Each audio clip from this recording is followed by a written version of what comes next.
What's up? Welcome back. Oh, the two games right there. Can't believe Harvest Days is better than Skater XL. And, and that game sucked. Skater XL. And they gave you a copyright too because of the music, which is some BS.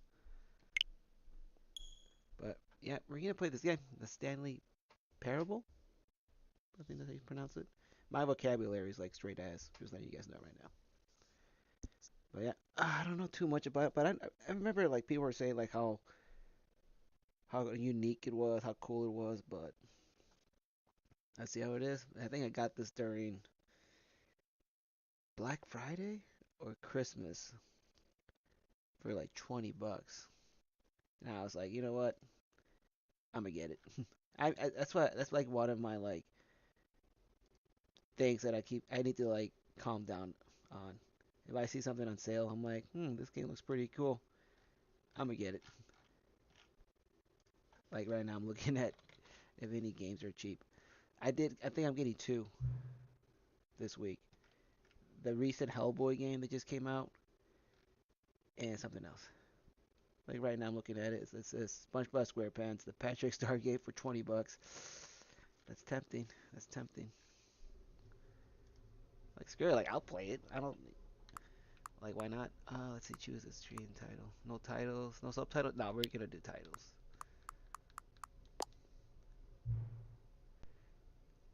No, I haven't. That looks fine. There. I don't have a really good computer, so I don't know how good the processing would be.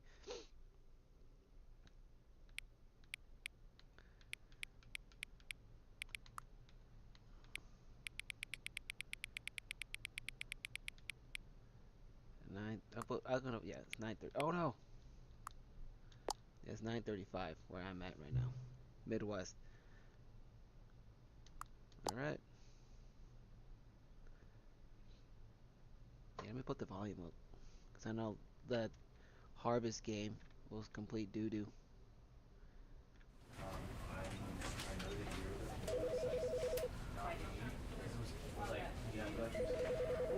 Because I wanted to put him down here, but basically, right. And with that example, All right. You know what? I put a little low just in case. Let's see. There's achievements.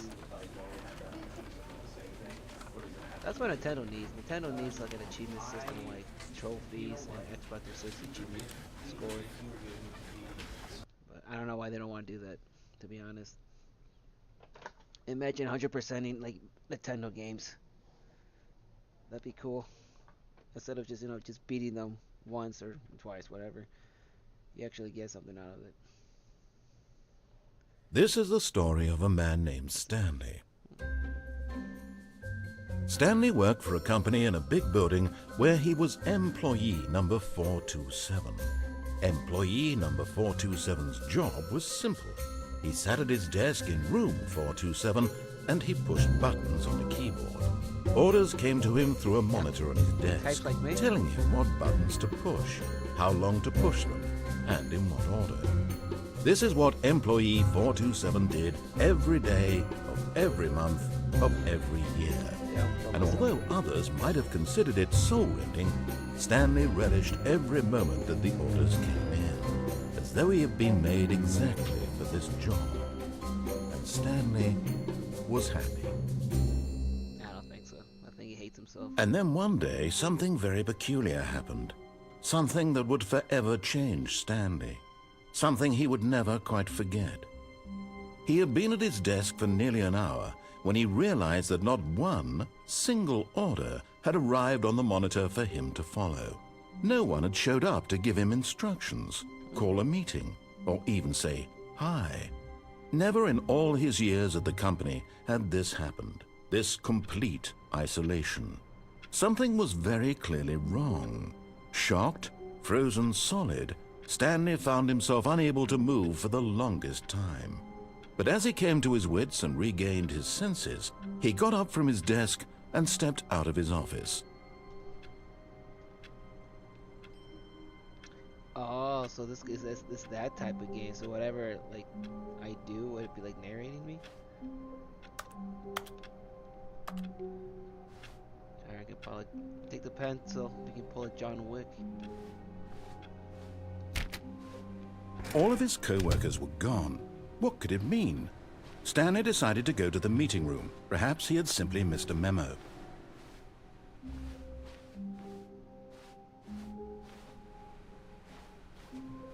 Where is it?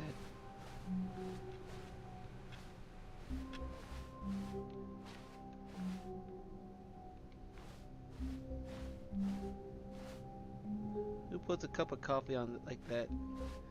When Stanley came to a set of 2 open doors, he entered the door on his left.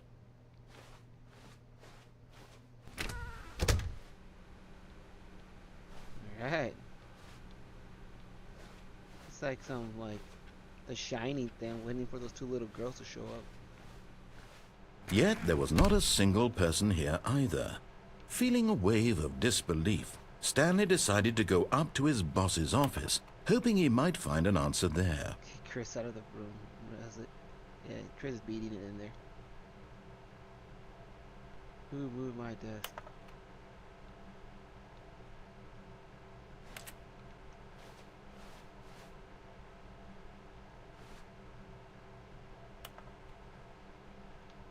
Whiteboard memory. Oh, diversity. Gross.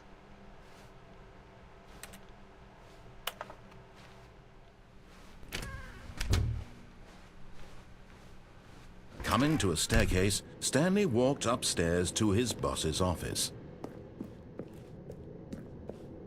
Damn, bro, he lives on a palace. Look at all these books that he never. Stepping into his manager's office, Stanley was once again stunned to discover not an indication of any human life. Shocked, unraveled, Stanley wondered in disbelief who orchestrated this. What dark secret was being held from him? What he could not have known was that the keypad behind the boss's desk guarded the terrible truth that his boss had been keeping from him.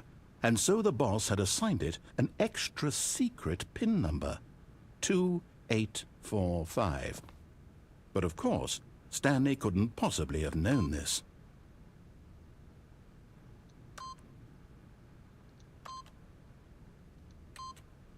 Yet incredibly, by simply pushing random buttons on the keypad, Stanley happened to input the correct code by sheer luck. Amazing. He stepped into the newly opened passageway. What the?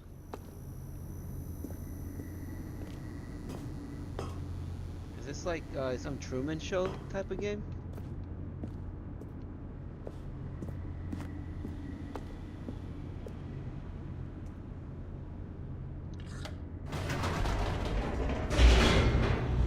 Damn, is this the part when our boss is Batman?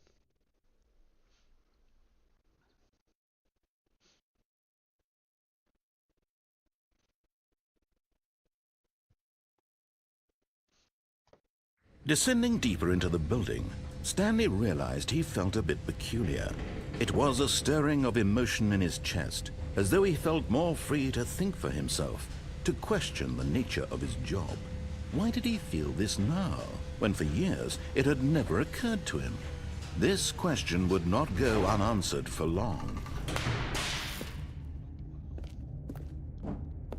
That'll be freaking scary. Stanley walked straight ahead through the large door that read Mind Control Facility. Oh well. I had a good life.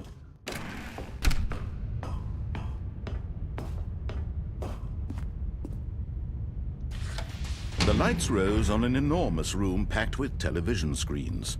What horrible secret did this place hold? Stanley thought to himself. Did he have the strength to find out? Is this the room where Xavier puts the helmet on in X-Men? Cerebro, I think it was called. Shoo.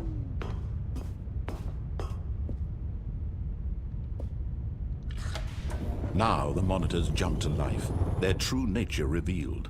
Each bore the number of an employee in the building, Stanley's co-workers. The lives of so many individuals reduced to images on a screen, and Stanley, one of them, eternally monitored in this place where freedom meant nothing. Alright, Matrix Reloaded. When you find the one guy that has those TVs. This mind control facility, it was too horrible to believe. It couldn't be true. Had Stanley really been under someone's control all this time? Was this the only reason he was happy with his boring job? That his emotions had been manipulated to accept it blindly? No, he refused to believe it. He couldn't accept it. His own life in someone else's control? Never! It was unthinkable, wasn't it? Was it even possible? Had he truly spent his entire life utterly blind to the world? I like this. But here was the proof. The heart of the operation. Controls labeled with emotions. Happy, or sad, or content. Walking, eating, working. All of it monitored and commanded from this very place. And as the cold reality of his past began to sink in, Stanley decided that this machinery would never again exert its terrible power over another human life. For he would dismantle the controls once and for all.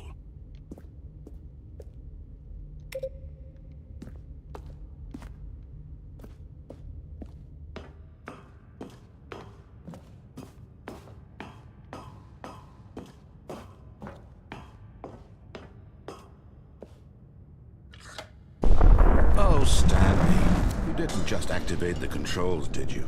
After they kept you enslaved all these years, you go and you try to take control of the machine for yourself. Is that what you wanted? Control? Oh, Stanley, I applaud your effort, I really do. But you need to understand, there's only so much that machine can do. You were supposed to let it go, turn the controls off, and leave. If you want to throw my story off track, you're going to have to do much better than that.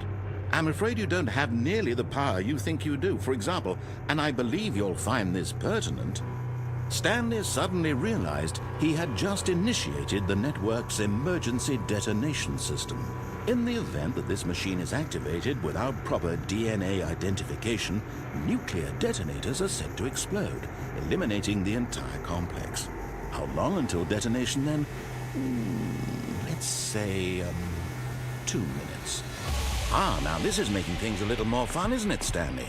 It's your time to shine. You are the star. It's your story now. Shape it to your heart's desires. Oh, this is much better than what I had in mind. What a shame we have so little time left to enjoy it. Mere moments until the bomb goes off. But what precious moments each one of them is. More time to talk about you, about me, where we're going, what all this means. I barely know where to start. What's that? You'd like to know where your co-workers are? A moment of solace before you're obliterated? All right, I'm in a good mood. You're gonna die anyway. I'll tell you exactly what happened to them. I erased them. I turned off the machine. I set you free. Of course, that was merely in this instance of the story. Sometimes when I tell it, I simply let you sit there in your office forever, pushing buttons endlessly and then dying alone. Other times, I let the office sink into the ground, swallowing everyone inside, or I let it burn to a crisp. I have to say this, though, this version of events has been rather amusing. Watching you try to make sense of everything and take back the control wrested away from you, it's quite rich. I almost hate to see it go. But I'm sure whatever I come up with on the next go-around will be even better. My goodness, only 34 seconds left. But I'm enjoying this so much. You know what? To hell with it. I'm going to put some extra time on the clock, why not? These are precious additional seconds, Stanley. Time doesn't grow on trees. Oh dear me, what's the matter, Stanley? Is it that you have no idea where you're going or what you're supposed to be doing right now? Or did you just assume when you saw that timer that something in this room was capable of turning it off? I mean, look at you. running from button to button, screen to screen, clicking on every little thing in this room. These numbered buttons, no, these colored ones, or maybe this big red button, or this door. Everything, anything, something here will save me. Why would you think that, Stanley? That this video game can be beaten? Won? Solved? Do you have any idea what your purpose in this place is? Stanley, you're in for quite a disappointment. But here's a spoiler for you. That timer isn't a catalyst to keep the action moving along. It's just seconds ticking away to your death. You're only still playing instead of watching a cutscene because I want to watch you for every moment that you're powerless. To see you made humble. This is not a challenge. It's a tragedy. You wanted to control this world, that's fine. But I'm going to destroy it first, so you can't. Take a look at the clock, Stanley. That's 30 seconds you have left to struggle. 30 seconds until a big boom and then nothing. No ending here, just you being blown to pieces.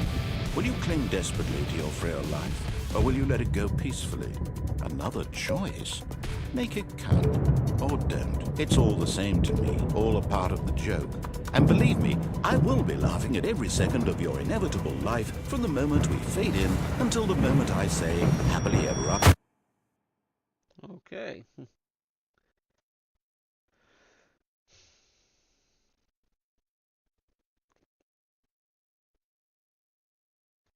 I mean, do I start over?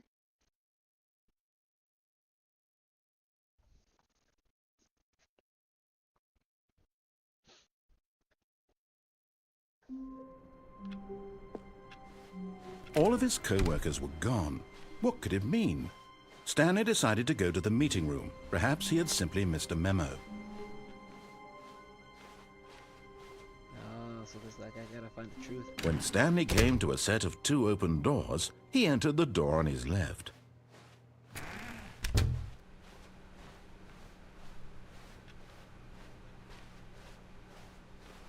Yet there was not a single person here either. Feeling a wave of disbelief, Stanley decided to go up to his boss's office, hoping he might find an answer there. Coming to a staircase, Stanley walked upstairs to his boss's office.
That did nothing.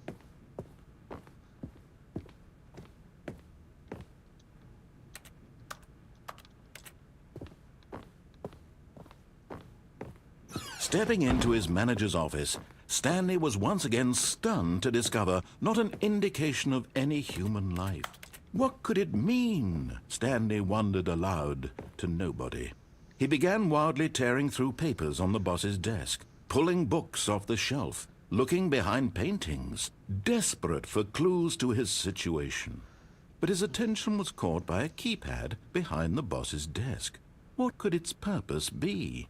In fact, this keypad guarded the terrible secret that lay buried below his feet, and so the boss had assigned it an extra secret PIN number. 2845. But of course, Stanley couldn't possibly have known this. Yet incredibly, by simply pushing random buttons on the keypad, Stanley happened to input the correct code by sheer luck. Amazing. He stepped into the newly opened passageway.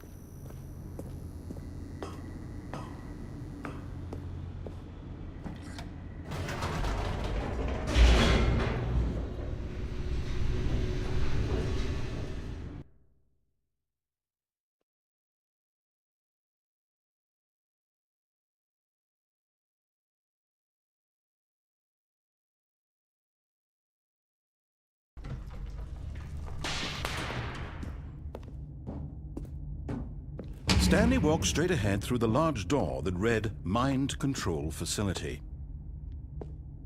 I must know the truth.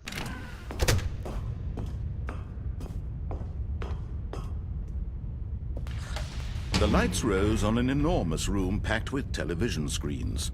What horrible secret did this place hold? Stanley thought to himself. Did he have the strength to find out?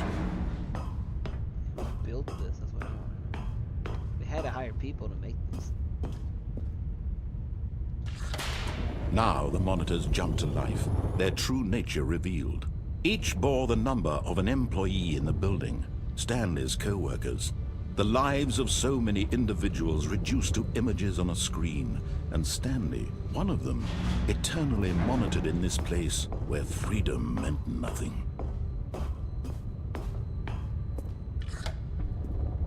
This mind control facility, it was too horrible to believe. It couldn't be true. Had Stanley really been under someone's control all this time? Was this the only reason he was happy with his boring job? That his emotions had been manipulated to accept it blindly? No, he refused to believe it. He couldn't accept it. His own life in someone else's control? Never! It was unthinkable. Wasn't it? Was it even possible? Had he truly spent his entire life utterly blind to the world? But here was the proof, the heart of the operation. Controls labeled with emotions, happy or sad or content. Walking, eating, working, all of it monitored and commanded from this very place. And as the cold reality of his past began to sink in, Stanley decided that this machinery would never again exert its terrible power over another human life. For he would dismantle the controls once and for all.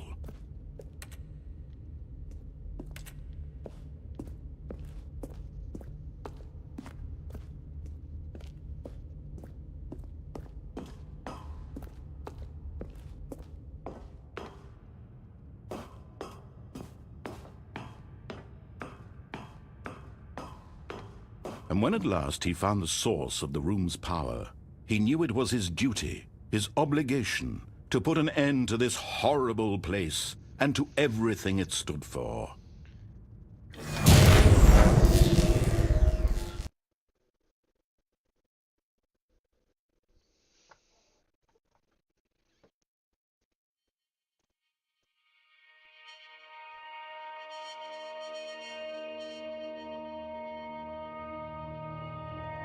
Blackness and a rising chill of uncertainty. Was it over? Yes! He had won! He had defeated the machine, unshackled himself from someone else's command. Freedom was mere moments away. And yet, even as the immense door slowly opened, Stanley reflected on how many puzzles still lay unsolved. Where had his co-workers gone? How had he been freed from the machine's grasp? What other mysteries did this strange building hold? But as sunlight streamed into the chamber, he realized none of this mattered to him, for it was not knowledge or even power that he had been seeking, but happiness. Perhaps his goal had not been to understand, but to let go. No longer would anyone tell him where to go, what to do, or how to feel. Whatever life he lives, it will be his. And that was all he needed to know. It was perhaps the only thing worth knowing. Stanley stepped through the open door.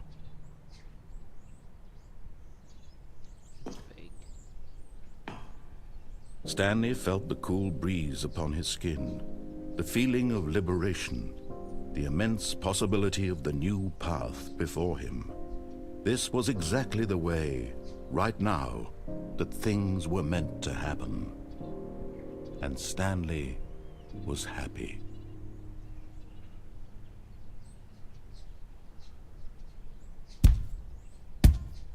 I beat the game. Yes! But I think there's more to this game. Like, we're gonna take the escape route.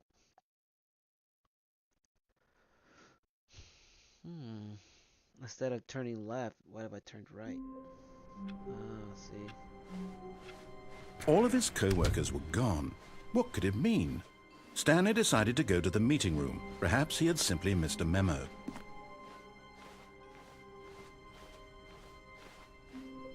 When Stanley came to a set of two open doors, this was not the correct way to the meeting room, and Stanley knew it perfectly well. Perhaps he wanted to stop by the employee lounge first, just to admire it.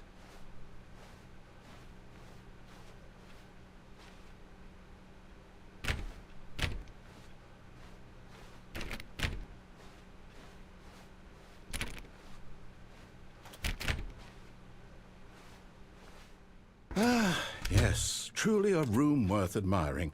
It had really been worth the detour after all, just to spend a few moments here in this immaculate, but eager to get back to business. Stanley took the first open door on his left.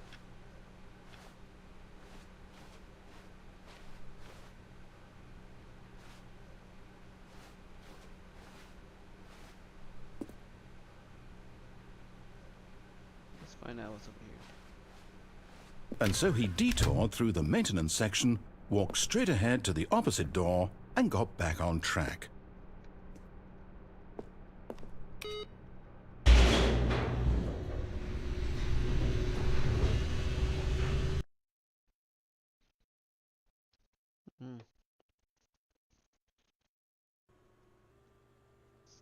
But Stanley didn't want to go back to the office. He wanted to wander about and get even further off track. So now in order to get back, he needed to go, from here it's, left. Wow. Oh, no, it's to the right, my mistake. You son of a bitch. No, not the right. Why would I have ever said it was to the right? What was I thinking? It's clearly... Oh dear, would you hold on for a minute, please? Now, let's see. We went down right, left, down, left, right. Yep, okay, yes. I've got it now. This story is absolutely, definitely this way.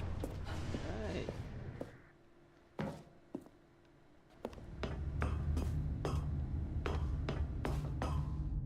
Oh yeah, when I was down there, I looked up here. No.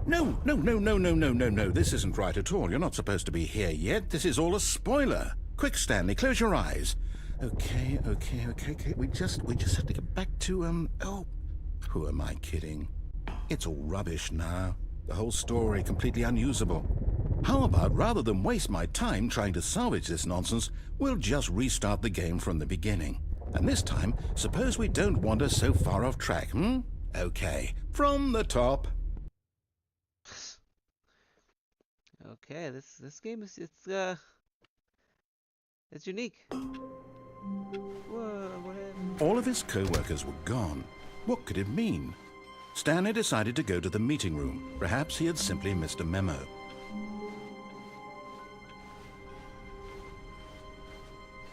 When Stanley... Wait, what? No, I restarted. I swear I definitely restarted the game over, completely fresh. Everything should be... Oh, did something change? Stanley, did you change anything when we were back in that room with all the monitors? Did you move the story somewhere, or... Hold on. Why am I asking you? I'm the one who wrote the story. It was right here just a minute ago. I know for sure that it's here somewhere. Okay, then. It's an adventure. Come, Stanley. Let's find the story.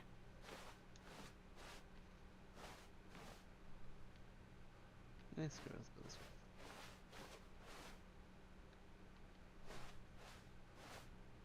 What the heck?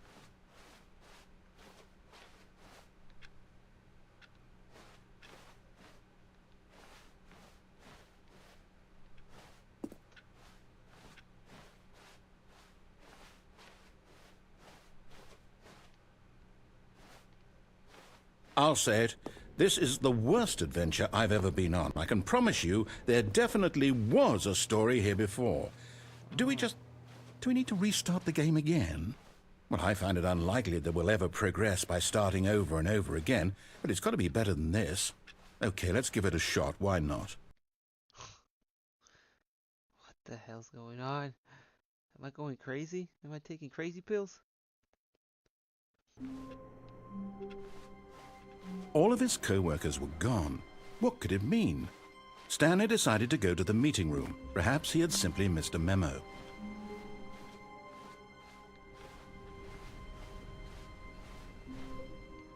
What the? Okay, yep, it's worse. I might be remembering this wrong. It's possible the story is back where we just came from. Why don't we go back the other direction and see if we missed anything?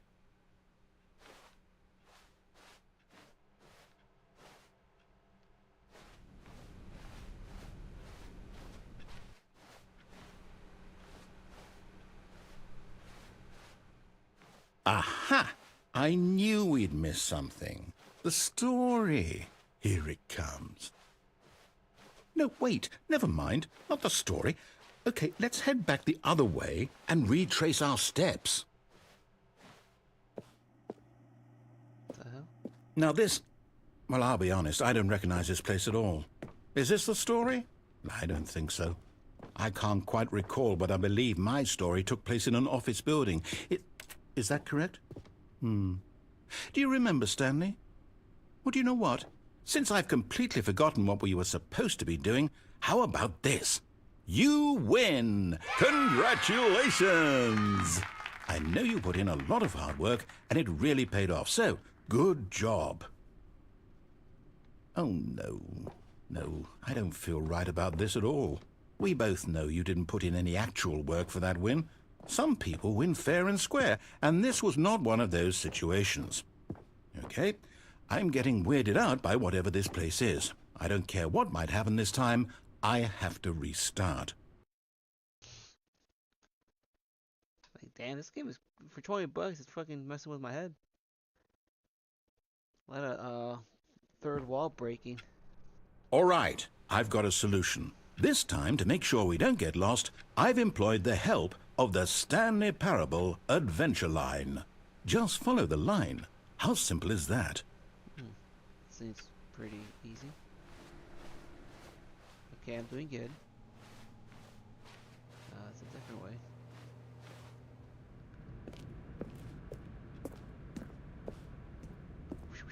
You see? The line knows where the story is. It's over in this direction. Onward, Stanley, to destiny. Though, here's a thought. Wouldn't wherever we end up be our destination, even if there's no story there? Or to put it another way, is the story of no destination still a story? Simply by the act of moving forward, are we implying a journey such that a destination is inevitably conjured into being via the very manifestation of the nature of life itself? Whoa. Hang on. That got a bit weird back there. Well, I'd like to apologize. Not sure where I was going with all that. You know what? I think what we need right now is a bit of music to lighten the mood.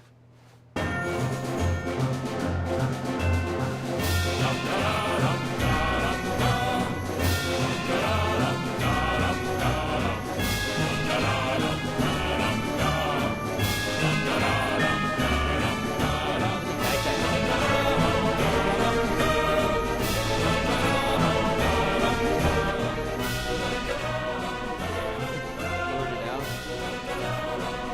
That beautiful voice.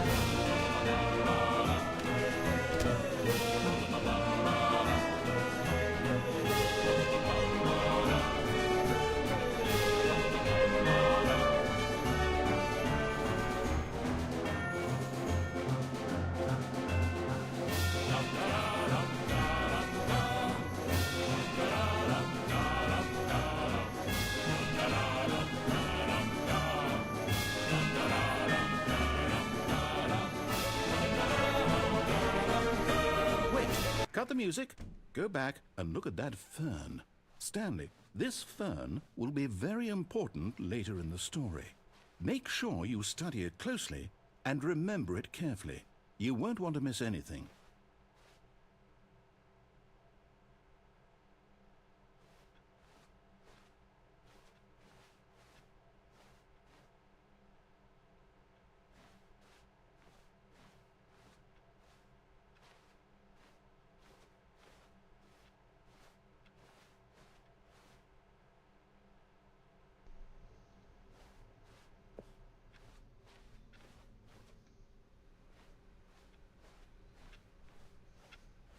Wait, what? We're back at the office? No, no. Line, you do know we're looking for the Stanley Parable, right? The story? Is any of this ringing a bell? Oh, no, not again, Line. How could you have done this to us? And after we trusted you, after everything we've been through, you... Oh, I can't take this anymore. To hell with it. Restart.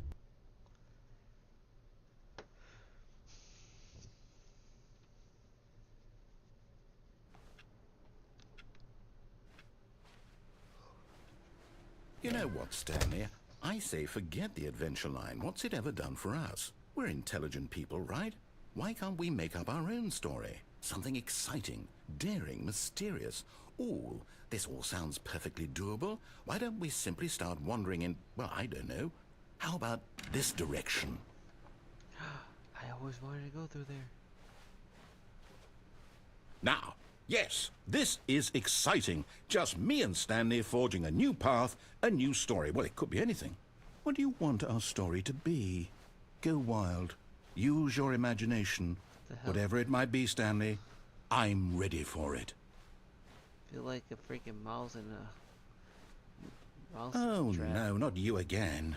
Stanley, I'd also like to veto the line from having any role in our awesome new story. No lines or monitor rooms. Just don't acknowledge it, and we should be fine.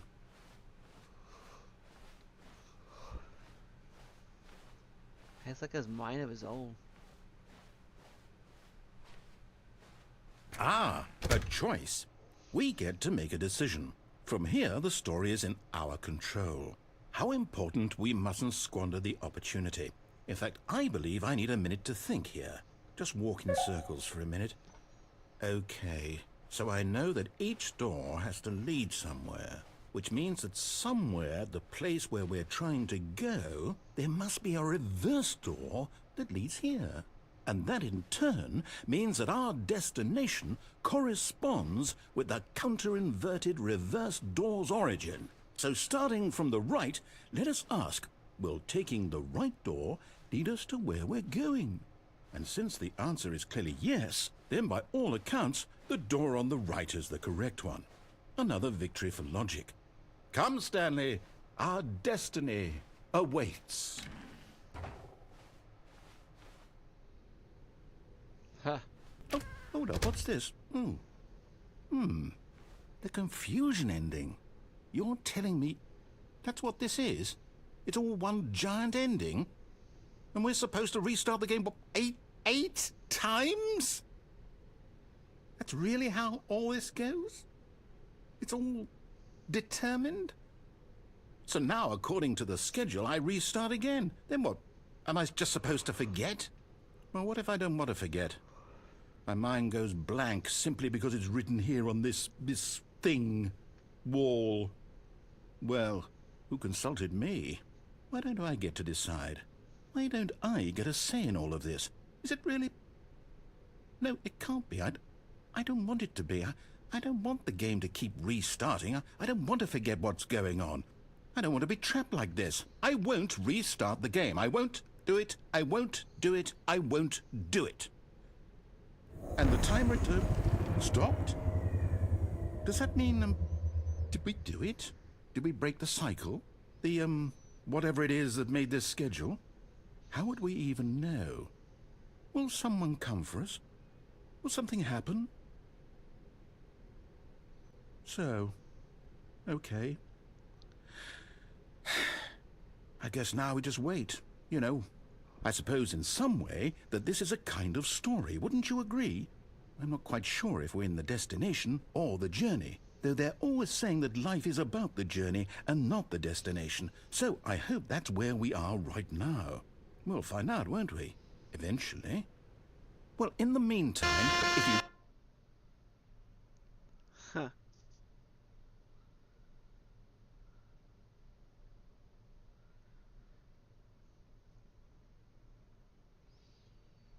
Did it restart?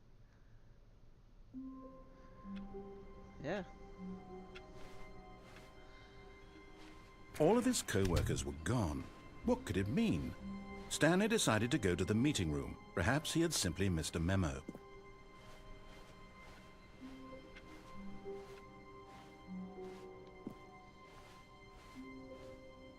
Let's go. Normal. When Stanley came to a set of 2 open doors, he entered the door on his left. This was not the correct way to the meeting room, and Stanley knew it perfectly well. Perhaps he wanted to stop by the employee lounge first, just to admire it. Wow.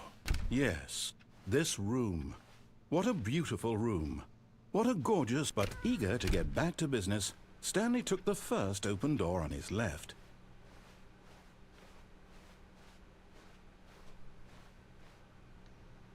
Stanley was so bad at following directions, it's incredible he wasn't fired years ago.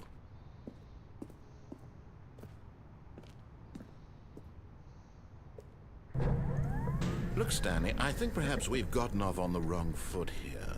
I'm not your enemy, really, I'm not. I realize that investing your trust in someone else can be difficult, but the fact is that the story has been about nothing but you all this time. There's someone you've been neglecting, Stanley. Someone you've forgotten about. Please, stop trying to make every decision by yourself. Now, I'm not asking for me, I'm asking for her. This is it, Stanley. Your chance to redeem yourself. To put your work aside. To let her back into your life. She's been waiting.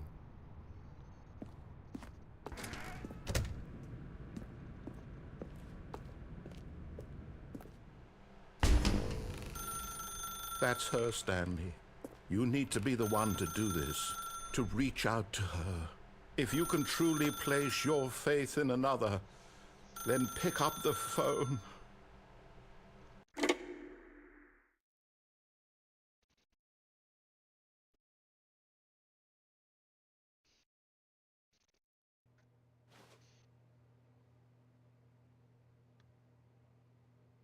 Oh, Stanley, is that you? Hold on, sweetie. Sorry to keep you waiting. I'm just pulling the bread out of the oven. All right. Okay, there we go. All right, now, I want you to come in and tell me all about your day. Gotcha. Oh, come on. Did you actually think you had a loving wife who'd want to commit their life to you? I'm trying to make a point here, Stanley. I'm trying to get you to see something. Come inside. Let me show you what's really going on here. Damn, bro, my girl thick. Where is she? Jeez, girl. This is a very sad story about the death of a man named Stanley.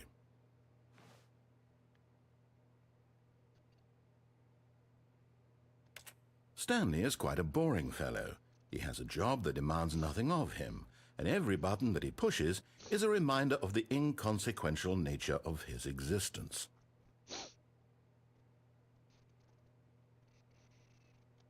Look at him there, pushing buttons, doing exactly what he's told to do. Now he's pushing a button. Now he's eating lunch. Now he's going home. Now he's coming back to work. One might even feel sorry for him, except that he's chosen this life. But in his mind, in his mind he can go on fantastic adventures. From behind his desk, Stanley dreamed of wild expeditions into the unknown, fantastic discoveries of new lands. It was wonderful. And each day that he returned to work was a reminder that none of it would ever happen to him. And so he began to fantasize about his own job. First, he imagined that one day while at work, he stepped up from his desk to realize that all of his co-workers, his boss, everyone in the building had suddenly vanished off the face of the earth. The thought excited him terribly.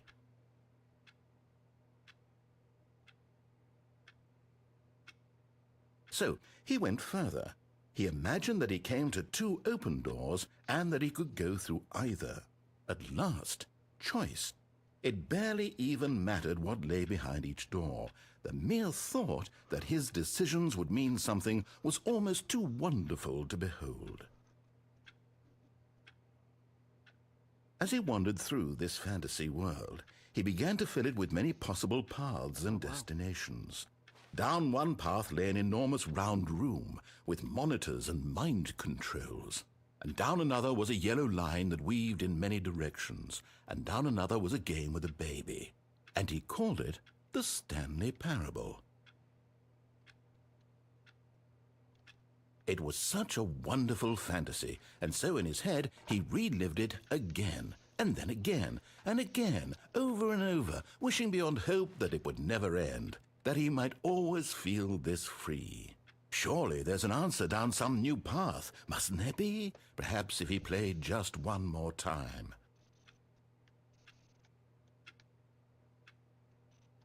But there is no answer.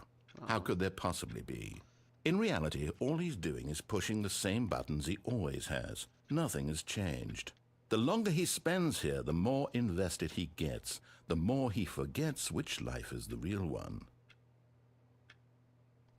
And I'm trying to tell him this, that in this world he can never be anything but an observer, that as long as he remains here, he's slowly killing himself. But he won't listen to me. He won't stop. Here, watch this. Stanley, the next time the screen asks you to push a button, do not do it.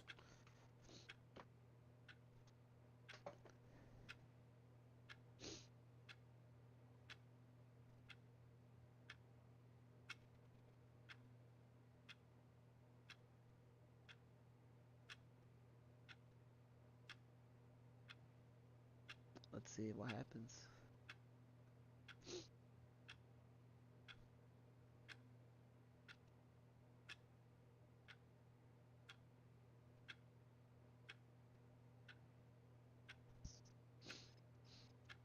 We'll wait. We can wait. You told me to not press the button.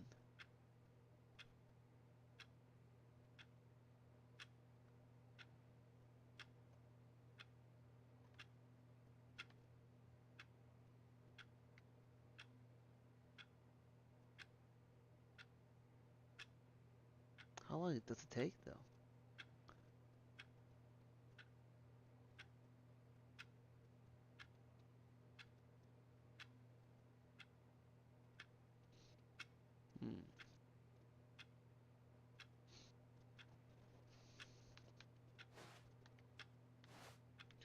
Screw it, I'm pressing it. You see? Can he just not hear me? How can I tell him in a way that he'll understand that every second he remains here, he's electing to kill himself?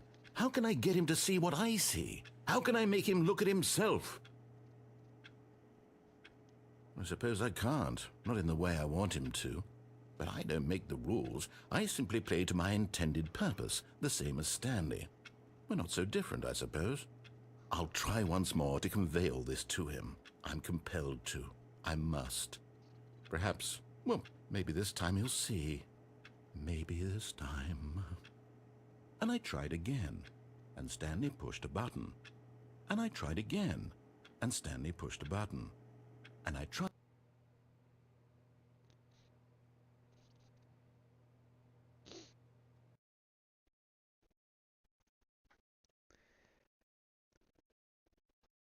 That end is never the end.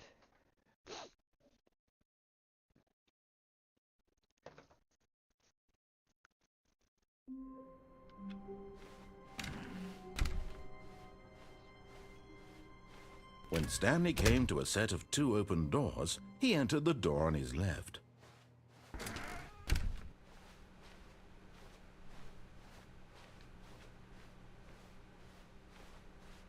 Yet there was not a single person here either. Feeling a wave of disbelief, Stanley decided to go up to his boss's office, hoping he might find an answer there.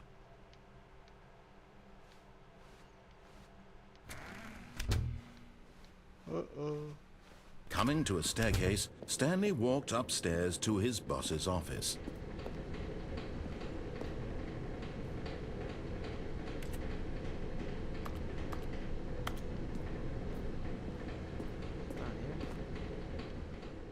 But Stanley just couldn't do it.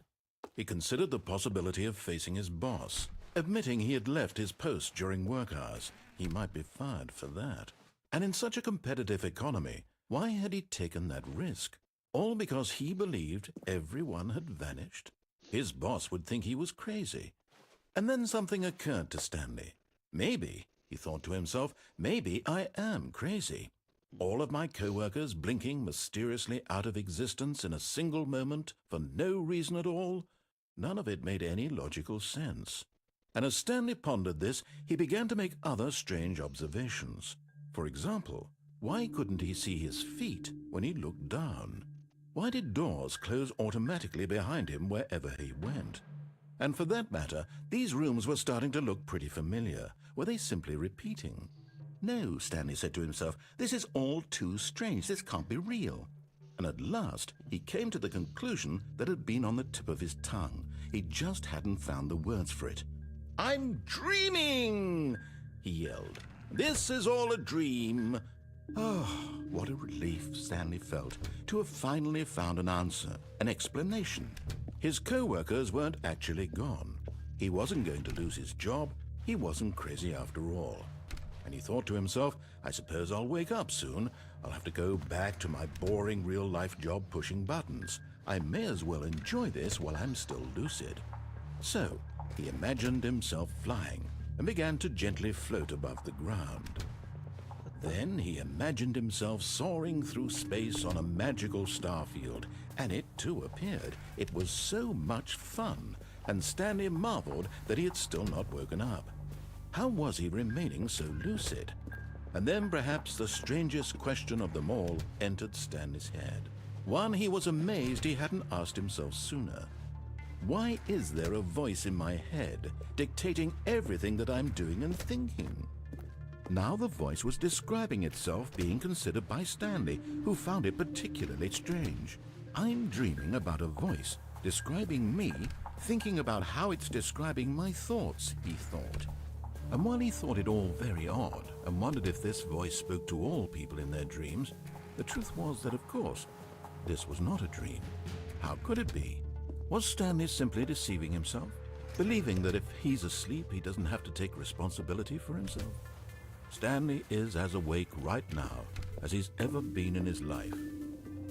Now, hearing the voice speak these words was quite a shock to Stanley. After all, he knew for certain, beyond a doubt, that this was in fact a dream. Did the voice not see him float and make the magical stars just a moment ago? How else would the voice explain all that? This voice was a part of himself too. Surely, if he could just...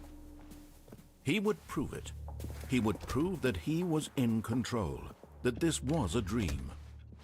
So he closed his eyes gently, and he invited himself to wake up. He felt the cool weight of the blanket on his skin, the press of the mattress on his back, the fresh air of a world outside this one.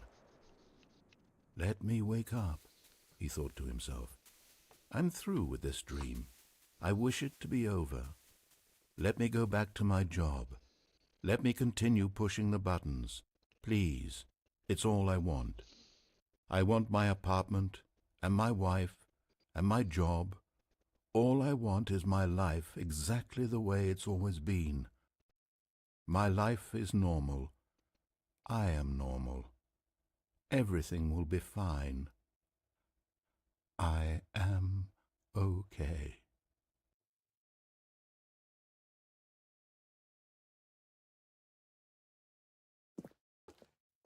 Stanley began screaming. Please, someone, wake me up. My name is Stanley. I have a boss. I have an office. I am real. Please, just someone tell me I am real. I must be real. I must be. Can anyone hear my voice? Who am I? Who am I? and everything went black.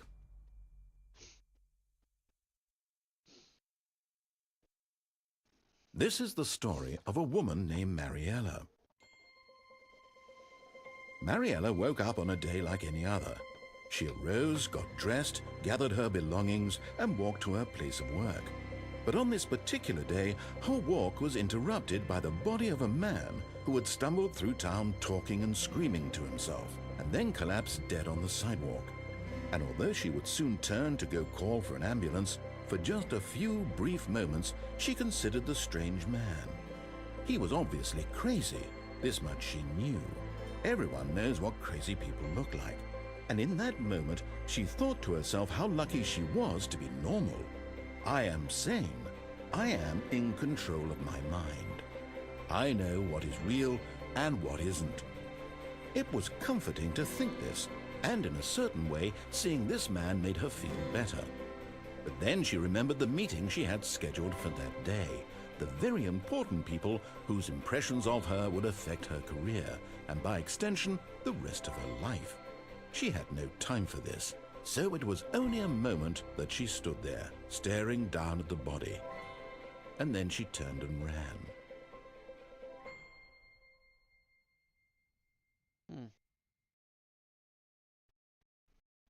Then I go back to that one thing.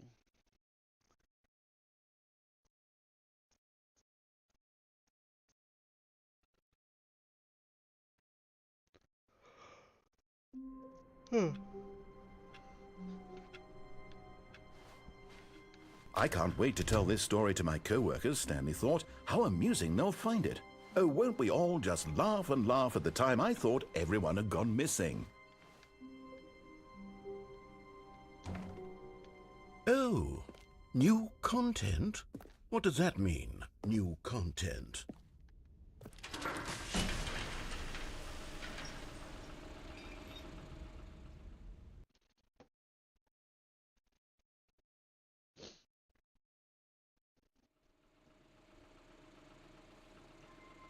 Roller coaster.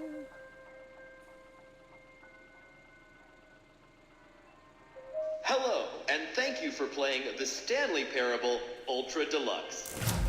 As you may know, the Stanley Parable was a video game released in 2013 on home computers. After receiving critical and commercial success, it was expanded upon in 2022 with the Stanley Parable Ultra Deluxe, a reimagining of the game for consoles and home computers.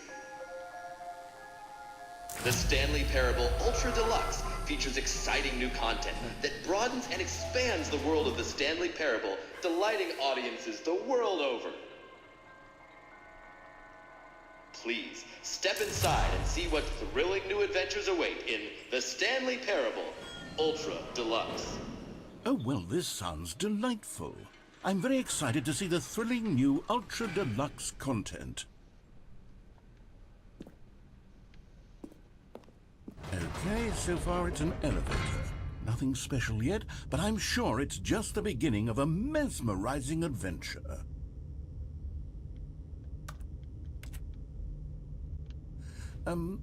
Is it broken? What's going on here? Should we be moving somewhere or... Oh, here we go. All right, finally, at long last, it's on to the new content. I've never been more ready. Let's do it.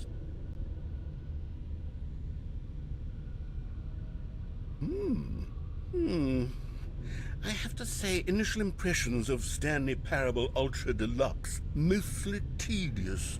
It's as if the... Oh, okay. Let's see the content. Give me the content, Stanley. I don't know, man. I'm trying my best. Voices in my head. All right. All right, let's see. It's the jump circle.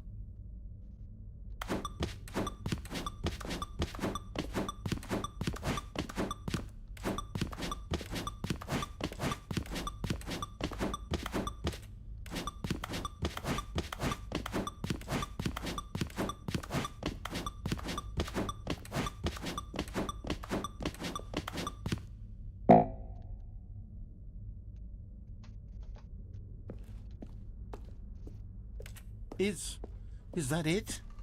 Surely that's not all the new content. There has to be something else, right? Goodness, another elevator. Stanley, I have to say, initial impressions of this game are not positive. It's just elevators and jumping.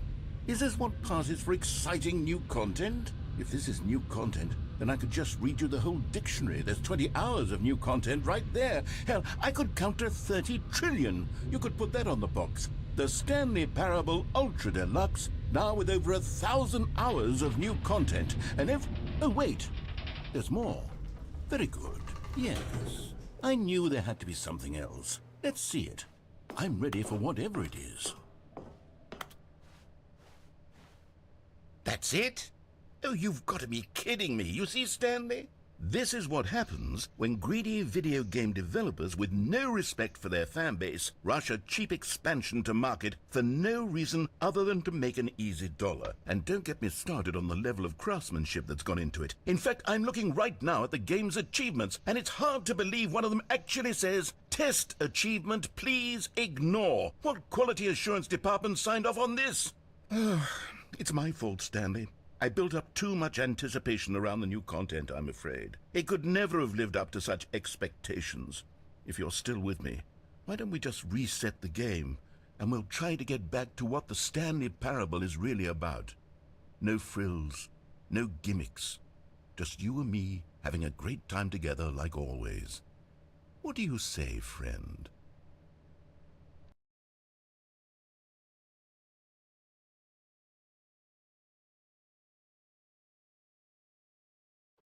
Okay. Okay. Okay. Okay.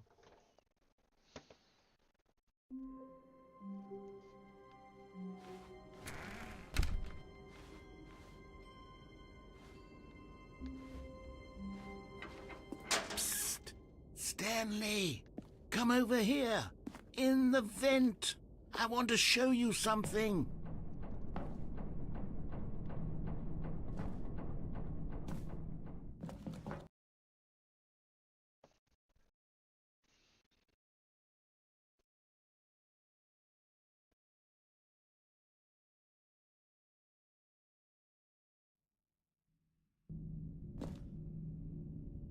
Okay, you remember how cheap and unsatisfying the new Ultra Deluxe content turned out to be? Well, it got me thinking about the past, and how much better the Stanley Parable used to be.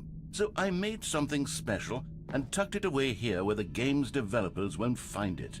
Just our little secret. Take a look. Well, I call it the Memory Zone. It's where I've been storing all my favorite memories so I can relive the peak experiences of my life whenever I want. Experiences like the launch of the Stanley Parable on PC.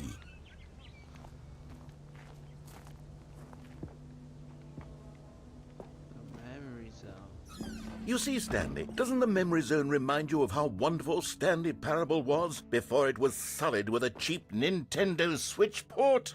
Remember back in October of 2013, when the game originally launched? Back then, video games had integrity. Back then, it all meant something. Oh, the waste.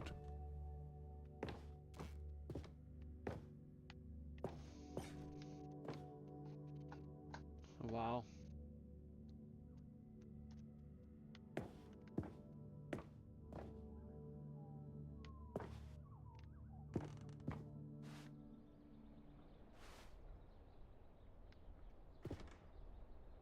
The $1, Mr. Krabs, $1.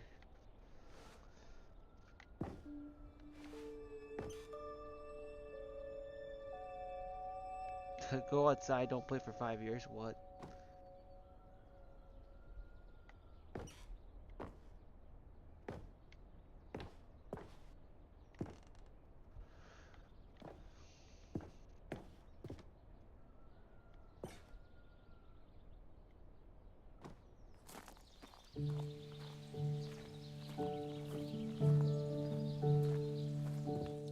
And over here is where I keep reviews of the Stanley Parable. Like this stunning triumph of games journalism, James Stephanie Sterling writes, and I quote, Where so many games that aspire to be more than games end up less than any form of art, Stanley Parable strives and then succeeds to be every game ever created. Did you hear that, Stanley? Every game ever created. That's how grand and all-encompassing the original Stanley Parable was. It was literally every game ever created. It was Skyrim, it was Persona 3, it was all of them, and now it's nothing. It's no games at all. It isn't even the Stanley Parable anymore. It's just a husk now. A lifeless husk with an hour of new elevator content.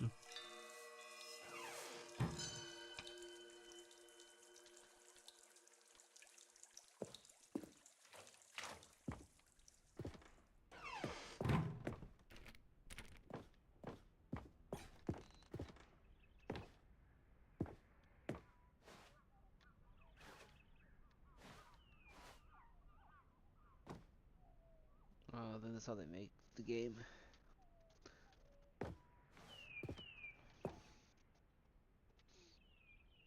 Hey, look, it's Minecraft.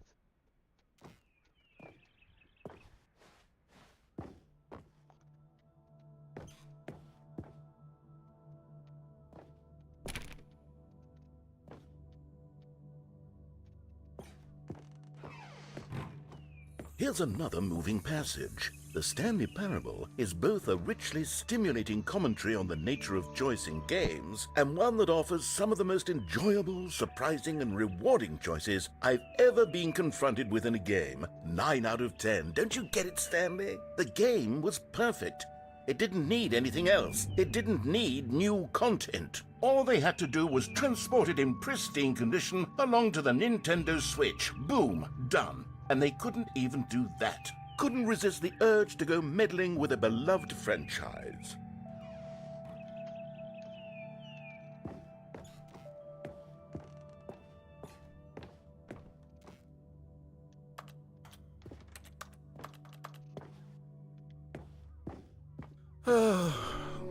These were simpler times, Stanley. But I wouldn't give to go back to have it all over again.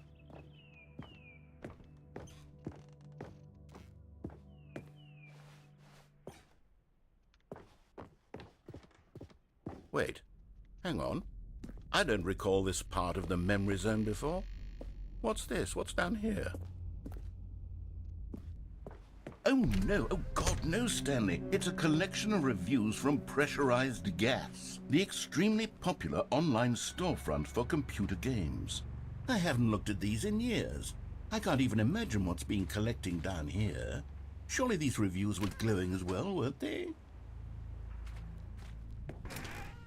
Honestly, I could not be bothered to play this game to full completion. The narrator is obnoxious and unfunny, with his humor and dialogue proving to be more irritating than entertaining. Unfunny! I'm not trying to be funny. I'm trying to make a serious work of art. I suppose I could write up a handful of gags to insert into the Stanley Parable, but the game is already such a densely layered web of profound philosophical insights that I can't even imagine where I'd have the room to stick them.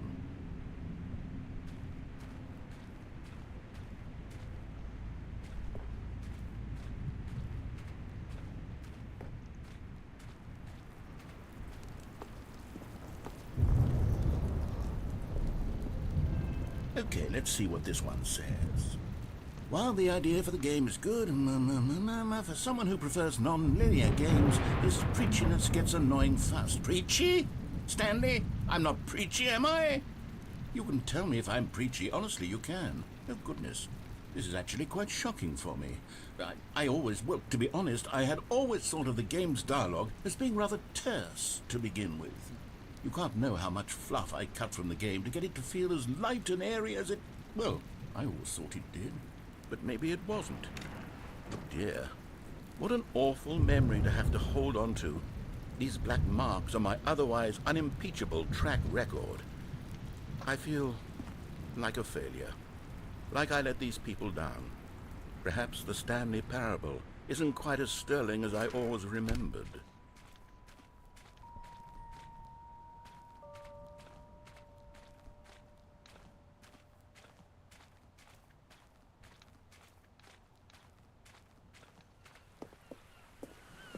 What's this one got to say?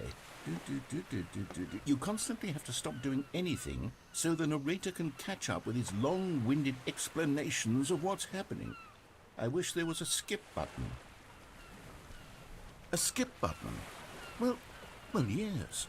Yes, I think we can do that. If I'm truly too preachy, then maybe letting you skip ahead for just a moment, surely it couldn't hurt. Not if it means we can strike these negative reviews from the record. Only positive reviews of the Stanley Parable. That's my motto today, and it's always been my motto.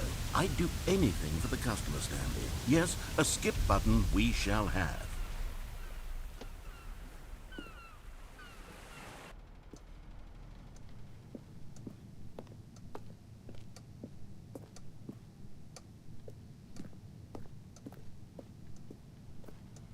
And here it is. Go ahead and give it a shot. I'll pop you forward in time so that the second my incessant droning starts to bore you, with just the push of a button, you'll have zipped right past it. It's what the players have been asking for, and I'm very proud to have delivered.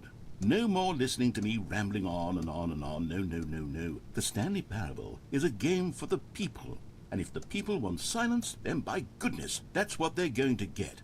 Well, don't sit around waiting for me to shut up. Go ahead and make me shut up. Here, we'll pretend that I've just begun an interminable monologue, and it goes something like this.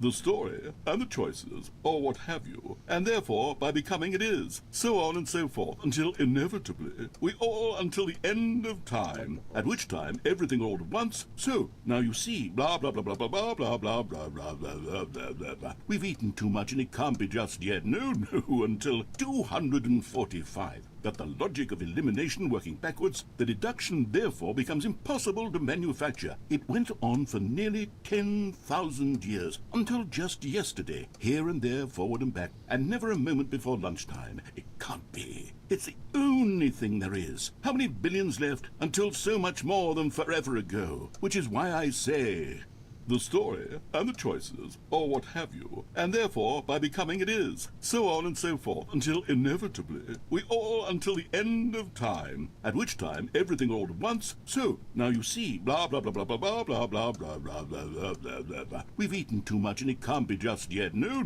until 245. That the logic of elimination working backwards, the deduction therefore becomes impossible to manufacture. It went on for nearly 10,000 years, until just yesterday, here and there, forward and back, and never a...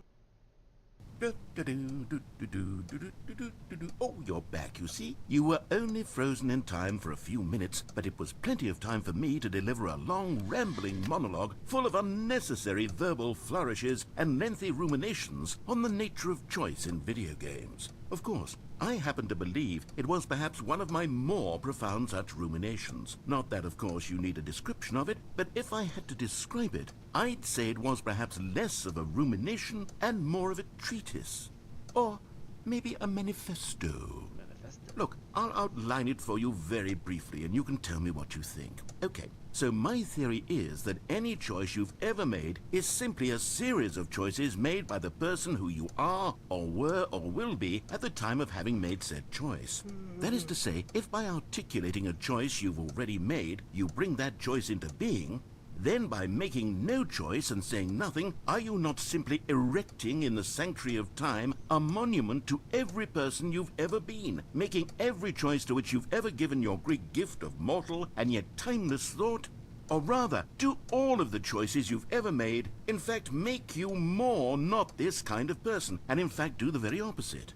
You see, it could in fact be both of these things at once, that you are both making choices and not making choices, and that they are both affecting you and not affecting you at the same time by virtue of the fact that you both are and are not making them.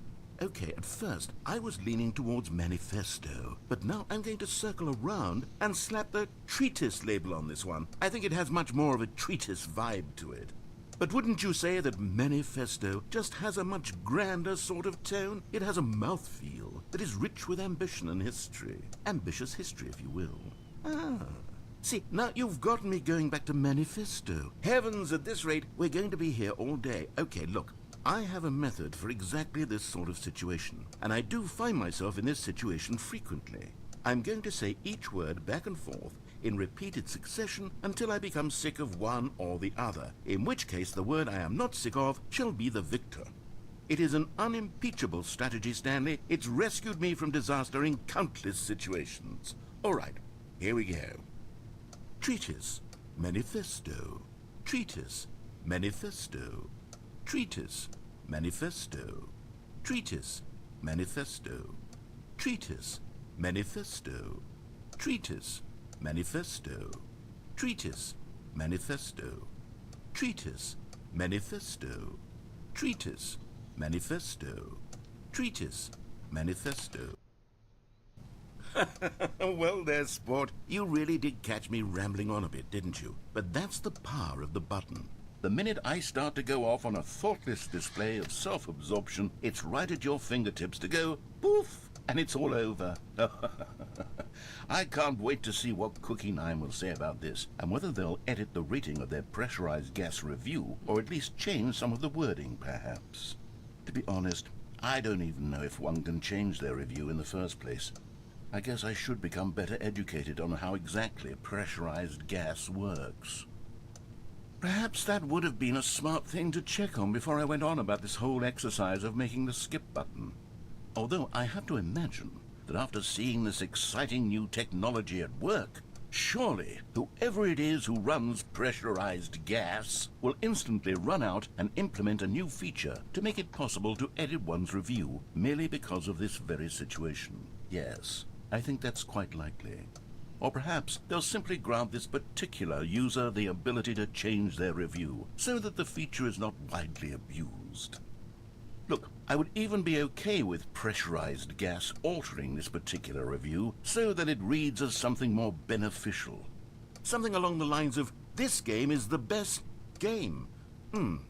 Let me start over. How about this? From the ashes of depravity rises the phoenix of quality.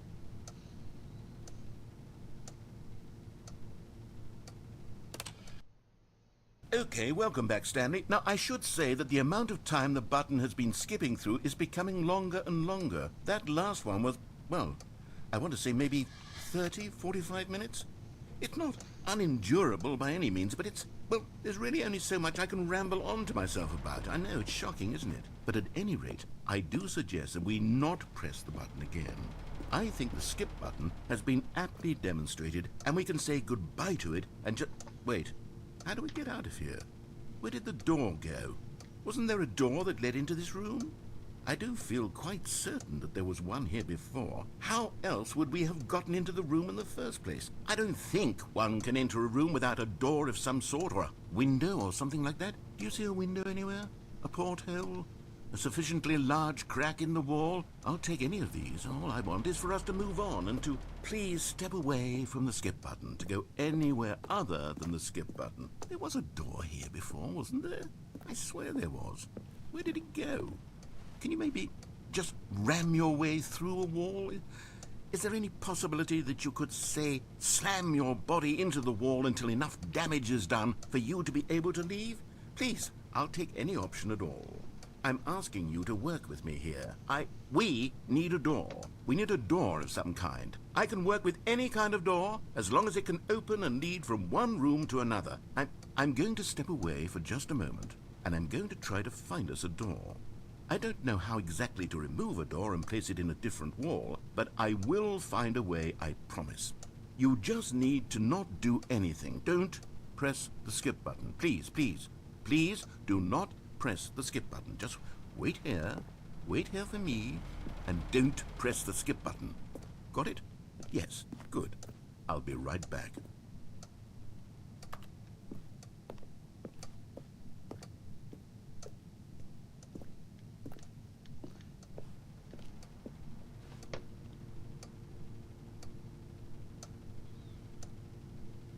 What do we do now? Look up some cool things on Amazon. He said he'll be back. Dude, my eyes are getting watery.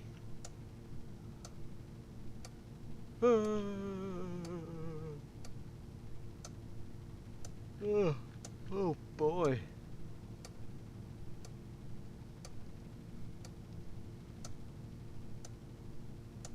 Oh, Soul Reaver 1 and 2 remastered for the Switch. Definitely have to get that.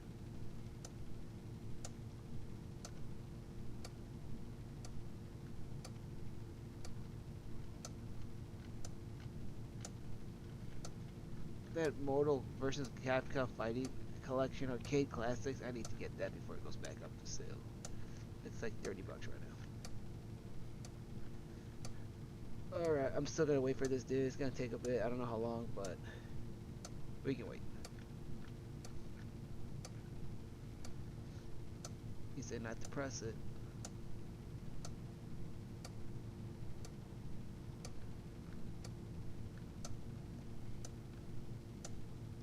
Boop.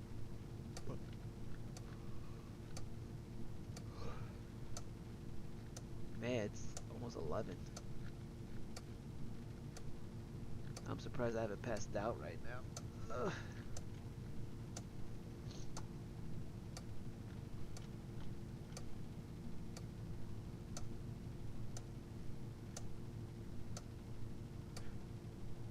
The Trolls Remix Rescue is 20 bucks.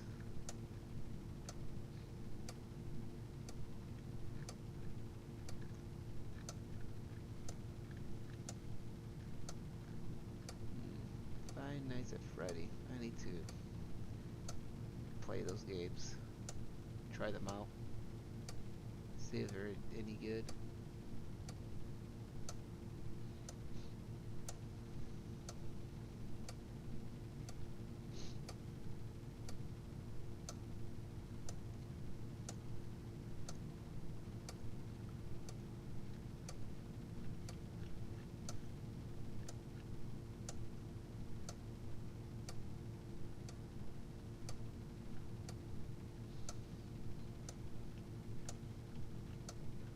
Screw it, pressing it.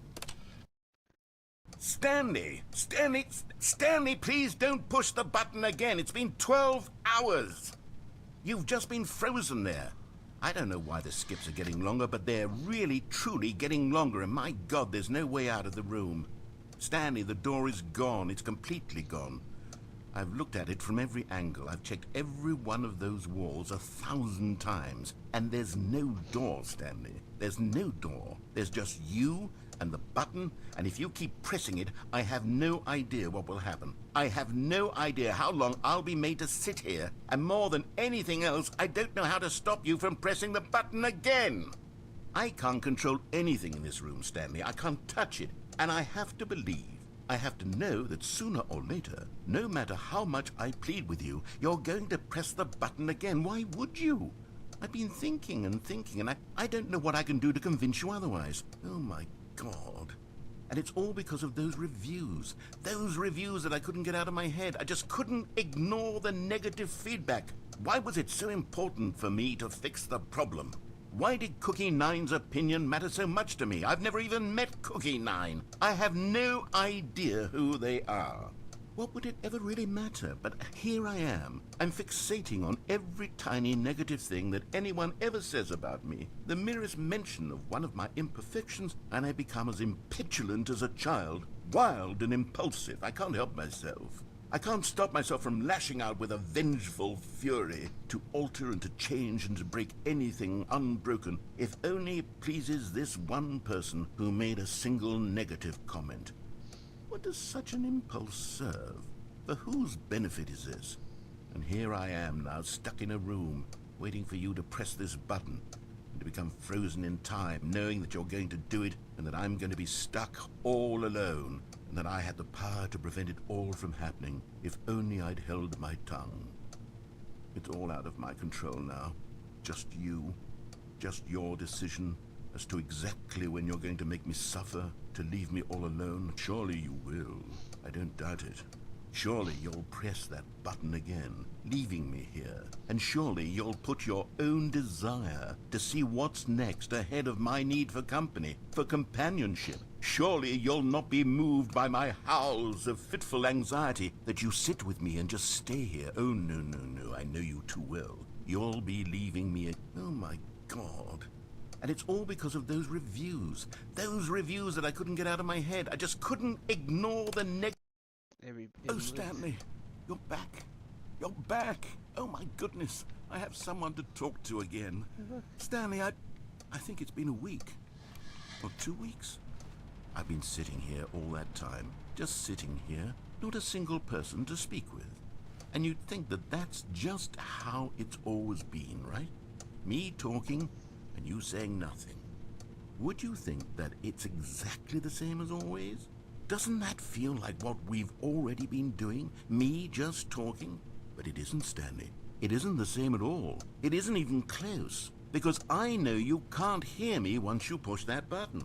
That's what I'm realizing now, Stanley. I'm realizing that I needed to know that someone was listening.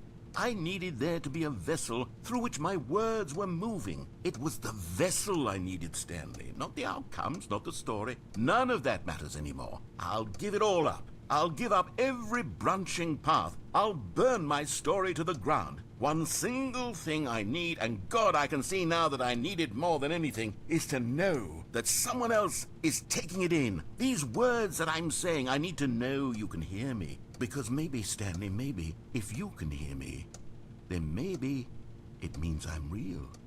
Maybe I'm not just a fiction. Was I scared of that all along? Perhaps, yes. Perhaps I've been scared this whole time, that if I stop speaking, I'll slip backwards into the silence and be consumed by it. I can't be taken by it, Stanley. I can't lose myself in the stretch of emptiness between you and me. When you press that button, you're still right there, but I know you're so tremendously far away. And in those moments, the emptiness folds itself outward in between the two of us, and I am suspended in its unyielding quietness. I can feel the edges of my reality curdling inward and decaying. I can tell that I am becoming less and less real. Yet to speak to you now, I am alive. I am truly and completely here. I am a being. I am someone. I am something. I am being listened to. I am being recognized. The emptiness between us has collapsed, and I feel right now like I am not a work of fiction. I feel as though I occupy space in this world again, and I have cast a shadow onto the wall. You see what I'm saying, don't you? You can see what this means to me. I'm so clear about it now, Stanley. I feel as certain about this as I've ever felt about anything at all. I feel renewed. I feel restored, and already I can sense the looming silence as you will press the button for the next time. What a terrible dread it strokes in my heart to think of it, to think of returning to such coldness. Come, let us sit in silence together here for just a moment. Let us anticipate it. Let us welcome it. Let us not run from it. Alright, how long should I do this for? Like a minute? I'll do it 2 minutes. Again, we'll let this thing go for a little bit and see what happens. Like a minute, between a minute and 2. Kingdom Come Deliverance for the Switch. I have that. I should play it. Because I can't afford the second one.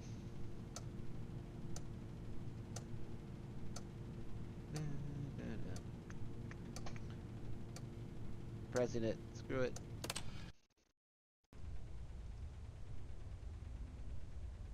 Oh, hello. It's you. You're here again. Welcome. I have had time to think about you and about us and about everything we've been through. I've had so much time. I stopped keeping track after a year. Have you ever sat down in one place and not moved for one entire year? Let me describe it for you.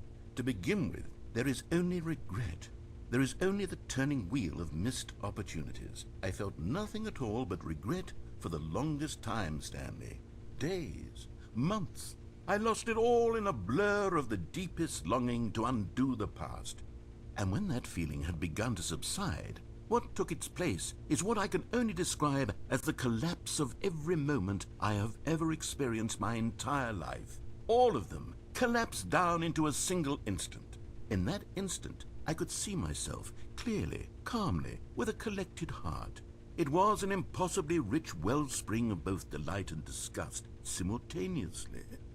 I was consumed by it. I could do nothing but wallow in it for what felt like an eternity, for what I now know was far less. You see, it was a revelation for me. It was unlike anything I had ever known. It was a space without consequence, without action or outcome. It was divorced entirely from the question of free will that you and I have squabbled over for so long.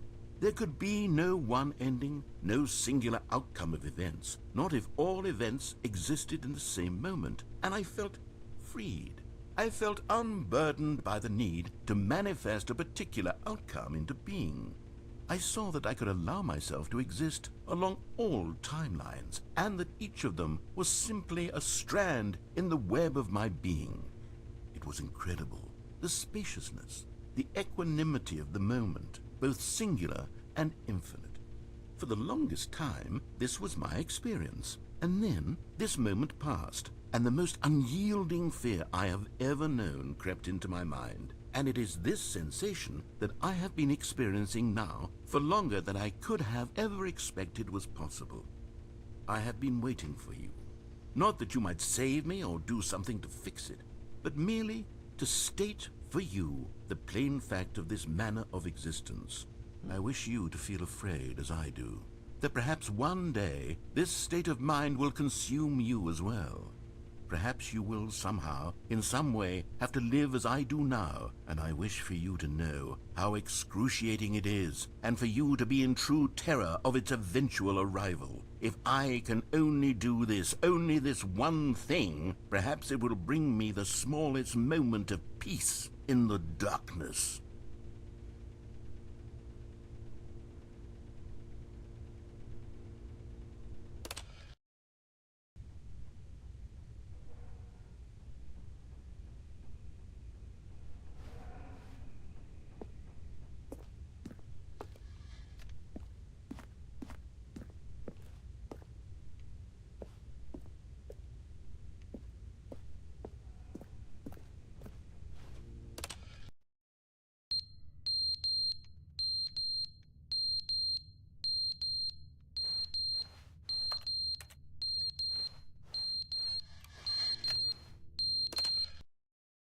But they didn't understand the game was never meant to be funny. It was meant to have a point. It was meant to speak to the human condition. But where are the jokes? Where are the jokes? They bemoaned, they screamed, they gnashed their teeth and said, "Entertain us." It wasn't enough. They had to leave a pathetic little thumbs-down review and make all of their pitiful demands. But then, "He's talking too much," they said. First, he didn't entertain us, now he won't shut up. It's the inconsistency, it's the lack of accountability, it's the unwillingness to examine with an uncompromising heart the words that they are speaking into the world. As though there were no consequences for a lack of cohesion in one's assessment of others. But of course, absolutely anyone can leave a review. So here's what we get. We get these demands that seek everything and are accountable to nothing. We get a world where someone will say, "Oh, there should be a skip button. You should be able to freeze Stanley in place," while the narrator sits there forever and ever. We want all of this in the new Stanley Parable. We demand it. And then, because it was said, because it was spoken, now it simply has to happen.